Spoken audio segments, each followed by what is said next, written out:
ملک صاحب یہ لگ رہا ہے کہ آپ کہہ رہے ہیں کہ جو ہو گیا سو چھوڑ دیں, آگے کے الیکشن کو ٹھیک کریں. از دیٹ واٹ یو سے؟ نہیں, میں نے تو میری طرف دیکھیے ایسا تو نہیں ہے. میاں شہباز شریف صاحب نے کہا ہے آپ حکومت بنا لیں.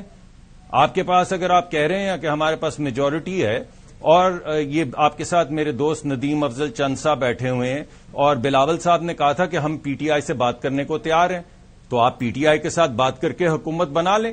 اگر پی ٹی آئی حکومت یہ بھی کہے کہ میں حکومت نہیں بناؤں گی, پی ٹی آئی یہ کہے کہ میں چند صاحب سے بات بھی نہیں کروں گی, بلاول صاحب سے بات بھی نہیں کروں گی, اور پی ٹی آئی یہ کہے کہ میں نے نہ حکومت بنانی ہے نہ بنانے دینی ہے, تو پھر پی ٹی آئی کیا چاہتی ہے؟ ہم نے تو ان کو نہیں روکا ہے کہ جو قانونی طریقہ ہے اپنی اپیلز میں جائیں, اور میں سمجھتا ہوں انصاف ہونا چاہیے. جس کے ساتھ بھی ناانصافی ہوئی ہے انصاف ہونا چاہیے, تو آپ جائیے اور وہ طریقہ کار جو ہے چاہے وہ ٹریبیونل کا ہے, الیکشن کمیشن کا ہے, ہائی کورٹ سپریم کورٹ کا ہے, اس میں ضرور اپیل کریں. اور جہاں ثابت ہوتا جائے جیسا کہ کہا جا رہا ہے, چاہے وہ ہمارے لوگ ہوں, چاہے چند صاحب کے لوگ ہوں, چاہے راجہ صاحب کے لوگ ہوں, جہاں پہ ثابت ہو جائے اس کو کریکٹ کرتے چلے جائیں. یہ کریکشن کا پروسیس تو کوئی نہیں روک رہا. میں تو یہ کہہ رہا ہوں کہ اگر کبھی بھی آگے بڑھنا ہے. جی سر, یہ بات ٹھیک ہے. میرا خیال ہے میں آتا ہوں تو کیونکہ انہوں نے بات سلمان صاحب کی ہے, ادھر سے ہو کے واپس آتا.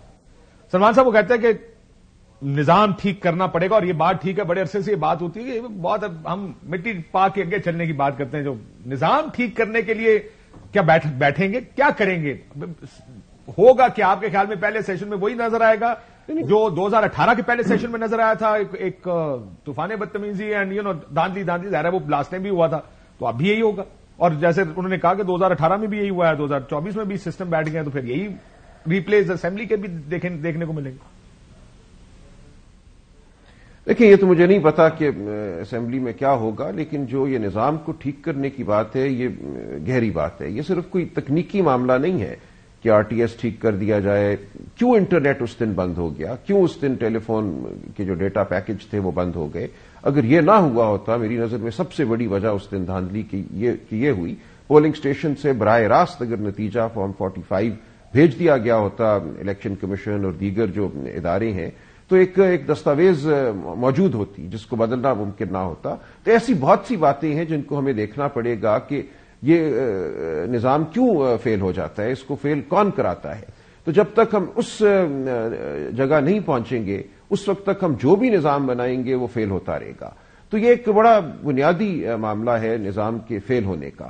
اس کے ساتھ ساتھ ضرور ہمیں تکنیکی جو معاملات ہیں ان کو دیکھنا چاہیے, کیسے الیکشن کو بہتر بنایا جا سکتا ہے, کیا طریقے کیے جائیں. لیکن ایک بنیادی ایشو بہرحال رہے گا کہ کیا ہم اس نظام کی جو ایک ریخت ہے, جو شکست ہر دفعہ ہو جاتی ہے ہر الیکشن میں, اس سے فائدہ اٹھانے کے لیے آمادہ رہیں گے, یا ہم بطور ایک سیاسی ایک جماعتوں کا ایک کہہ لیجئے ایک اکٹھے ہو کر اس کی مزاحمت کریں گے اور کہیں گے کہ ہم نے اس سے فائدہ نہیں اٹھانا. یہ اگر ہوتا رہا تو ہمیشہ ہوتا رہے گا. یہ 2029 میں بھی اسی طرح ہوگا, اس کے بعد 2034 میں بھی اسی طرح ہوگا. یہ رک نہیں رہی بات. پچھلے 20-30 سال کے الیکشن آپ دیکھ لیں, ہر الیکشن پچھلے سے زیادہ متنازع ہے. تو ہم ایک بہت ہی گہری کھائی کی جانب بڑھ رہے ہیں. ہم سب کو بیٹھ کر, یہ کہنا کافی نہیں ہے کہ پی ٹی آئی ہم سے بات نہیں کرتی.